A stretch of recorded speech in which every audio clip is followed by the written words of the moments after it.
औराद के चिंताकी ग्राम के तलाटी पर रिश्वत लेने का आरोप। औराद तालुके के चिंताकी ग्राम के तलाटी चंद्रकांत पर खुलेआम रिश्वत लेने का आरोप सूर्यकांत और अन्य ने लगाया है। बताया जा रहा है कि तलाटी चंद्रकांत खेत की भूमि के दस्तावेजों के नाम दाखिल करने सहित अन्य कार्यों के लिए गए लोगों से रिश्वत ले रहे हैं और लोगों का काम बिना पैसे लिए नहीं कर रहे हैं। इस संबंध में सूर्यकांत और अन्य पीड़ित लोगों ने औराद के तहसीलदार से शिकायत की है।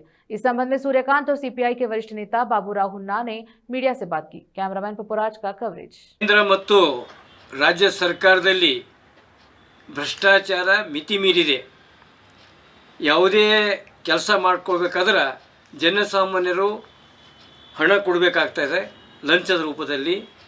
ಈಗ ನಿನ್ನೆ ಮೊನ್ನೆ ಕರ್ನಾಟಕ ರಾಜ್ಯದ ಎಕ್ಸೈಸ್ ಡಿಪಾರ್ಟ್ಮೆಂಟ್ ಅಬ್ಕಾರಿ ಡಿಪಾರ್ಟ್ಮೆಂಟ್ದು ಆಫೀಸರ್ ಹೇಳ್ತಾ ಇದ್ದಾನೆ, ನಾನು ಮ್ಯಾಲ್ ಕೂಡ ಕೊಡಬೇಕಾಯ್ತದ, ಇವನ್ ಮಂತ್ರಿಗಳಿಗೆ ಕೊಡಬೇಕಾಯ್ತದ ಅಂತ ಹೇಳ್ತಾ ಇದ್ದಾನೆ. ಹೀಗಾಗಿ ಜಿಲ್ಲಾ ಮಟ್ಟದಲ್ಲಿ ಕೂಡ ಕರಪ್ಷನ್ನು ಮಿತಿ ಮೀರಿದಲ್ಲದೆ ಕರಪ್ಷನ್ದಲ್ಲಿ ಬಹಳಷ್ಟು ಇಲ್ಲಿಗಲ್ ಹಣ ಆಫೀಸರ್ ಕಲೆಕ್ಟ್ ಮಾಡ್ತಾಯಿದ್ದಾರೆ.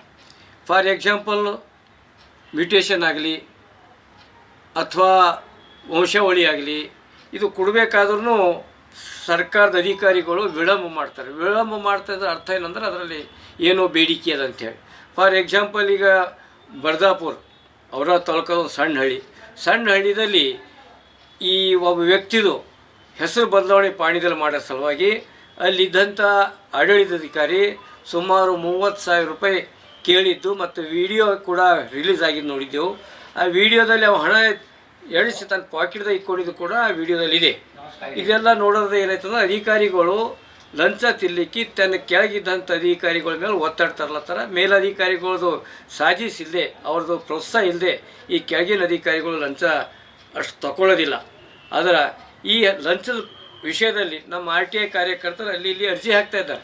ಈ ಅರ್ಜಿ ಹಾಕಿದಾಗ RTI ಕಾರ್ಯಕರ್ತರ ಮೇಲೆ ಅಟ್ಯಾಕ್ಗಳು ಆಗ್ತಾಯಿವೆ. ಹೀಗಾಗಿ RTI ಕಾರ್ಯಕರ್ತರು ಮಾಡೋಂಥ ನಮ್ಮ ಸಂಘದ ವತಿಯಿಂದ RTI ಕಾರ್ಯಕರ್ತರ ನಮ್ಮ ಸಂಘ ಏನಿದೆ ಆ ಸಂಘದ ವತಿಯಿಂದ ಈಗಾಗಲೇ ಅರ್ಜಿ ಕೆಲವು ಮೂವ್ ಆದಾಗ ಬೀದರ್ ತಹಸೀಲ್ದಾರಿಗೆ ಮೊದಲು ಒಂದು ಸಲ 20,000 ಫೈನ್ ಆಗಿತ್ತು, ಮತ್ತು ಈಗ ಪ್ರೆಸೆಂಟ್ 10,000 ಫೈನ್ ಆಗಿದೆ. ಇದೆಲ್ಲ ನೋಡಲು ಏನಾಯ್ತಂದ್ರೆ RTI ಕಾರ್ಯಕರ್ತರಿಗೆ ಬೆದರಿಕೆಗೆ ಬರೋಂಥ ಚಾನ್ಸಸ್ ಜಾಸ್ತಿ ಇದೆ. ಈಗ RTI ಕಾರ್ಯಕರ್ತರ ಮೇಲೆ ಯಾವುದಾದ್ರೂ ಅಧಿಕಾರಿಗಳಾಗಲಿ ಅಥವಾ ಯಾವುದೇ ಗುಂಡ ಆಗಲಿ ಅಥವಾ ರಿಯಲ್ ಎಸ್ಟೇಟ್ದಾಗ ಕೆಲಸ ಮಾಡೋಂಥ ಈ ಅಕ್ರಮ ಕಾಂಟ್ರಾಕ್ಟರ್ ಏನಿದ್ದಾರೆ ಅವ್ರು ಏನಾದರೂ ಹಂಗೆ ಒತ್ತಡ ಹಾಕಿ ಅವ್ರ ಮೇಲೆ ದಾಳಿ ಅದು ಮಾಡ್ರೆ ಈ RTI ಕಾರ್ಯಕರ್ತರ ಸಂಘದ ವತಿಯಿಂದ ನಾವು ತೀವ್ರವಾಗಿ ಖಂಡಿಸ್ತೇವೆ. ಮತ್ತು ಅವರ ತಹಸೀಲ್ದಾರ್ ಯಾವ ಬರ್ದಾಪುರದು ಏನು ಆಡಳಿತಾಧಿಕಾರಿ ಇದ್ದಾರೆ, ವಿಲೇಜ್ ಆಡಳಿತಾಧಿಕಾರಿ, ಅವ್ರ ಮೇಲೆ ಕ್ರಮ ತೆಗೆದುಕೊಳ್ಬೇಕು. ಯಾಕಂದರೆ ಅಲ್ಲಿದ್ದಂಥ ಸಾಮಾಜಿಕ ಕಾರ್ಯಕರ್ತರು ಈಗಾಗಲೇ ಒಂದು ಅರ್ಜಿ ಕೂಡ ತಹಸೀಲ್ದಾರ್ ಕೊಟ್ಟಿದ್ದಾರೆ. ಅರ್ಜಿ ಕೊಟ್ಟ ನಂತರ ಕೂಡ ಒಂದು ನೋಟಿಸ್ ಜಾರಿ ಮಾಡಬೇಕಾಯಿತು ಯಾರಿಗೆ, ವಿಲೇಜ್ ಅಡ್ಮಿನಿಸ್ಟ್ರೇಟಿವ್ ಆಫೀಸರ್ಗೆ. ಇಲ್ಲಿವರೆಗೆ ವಿಲೇಜ್ ಅಡ್ಮಿನಿಸ್ಟ್ರೇಟಿವ್ ಆಫೀಸರ್ಗೆ ತಹಸೀಲ್ದಾರ್ ಅವರದ್ದು ಯಾವುದೂ ನೋಟಿಸ್ ಜಾರಿ ಮಾಡಿಲ್ಲ ಅಥವಾ ಎನ್ಕ್ವೈರಿನೂ ಕೂಡಿಸಿಲ್ಲ. ಅದ್ರ ಸಲುವಾಗಿ ನಾವು ಕೇಳೋದೇನೆಂದ್ರೆ ಅಂಥ ಯಾರು 30,000 ರೂಪೀಸು ಅಥವಾ ಹಿಂಗೆ ಹಣ ಏನು ತೊಗೊಳ್ತಾ ಇದ್ದಾರೆ ಅಂಥ ಅಧಿಕಾರಿಗಳು ಆರೋಪ ಬಂದಾಗ ಮೊದಲು ಅವ್ರಿಗೆ ಸಸ್ಪೆಂಡ್ ಮಾಡಿ ಇಂಡಿಪೆಂಡೆಂಟ್ ಸ್ವತಂತ್ರವಾಗಿ ಒಂದು ಎನ್ಕ್ವೈರಿ ಕೂಡಿಸ್ಬೇಕಂತೇಳಿ ನಾನು ಬಾಬುರಾವ್ ಹುನ್ನಾ RTI ಕಾರ್ಯಕರ್ತರ ಸಂಘದ ಅಧ್ಯಕ್ಷರಾಗಿ ಮಾತಾಡ್ತಿದ್ದೀನಿ. ಔರಾದ್ ತಾಲೂಕಿನ ಬರ್ದಾಪುರ ಗ್ರಾಮದಲ್ಲಿ ಚಂದ್ರಕಾಂತ್ ತಲಾಟಿ ಅವರು